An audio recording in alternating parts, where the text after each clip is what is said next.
wala na yung sigaw na sigaw, ibagsak, ibagsak. Siya ilagay mo ron. Gusto niya siya presidente. Yun ang ibig sabihin nun. Puro mga palalo. Wala silang sinasang-ayunan. Lahat ng gawin ng gobyerno, tutol sila. Walang tama para sa iba, sila lang ang tama. Yun ang tinatawag ng Bibliang mga palalo. Palalo. Pag palalo, walang pag-ibig. Bakit? Pero mo, lahat ng gawin ng kapwa mo, mali. Ikaw na lang ang tamang mag-isa.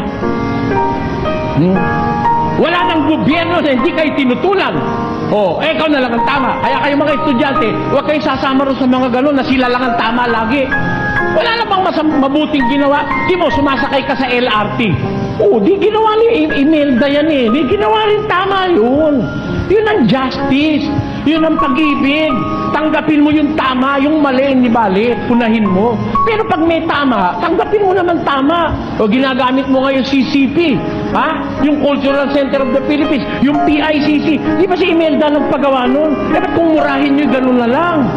Tumalong naman kayo ng utang na loob. Yung LRT, ginawa rin naman yan para sa masa, di ba? Puro na lang ba ginawa ni Marcos puro na lang mali? Hindi naman eh. Ang tunay na pag-ibig is weighing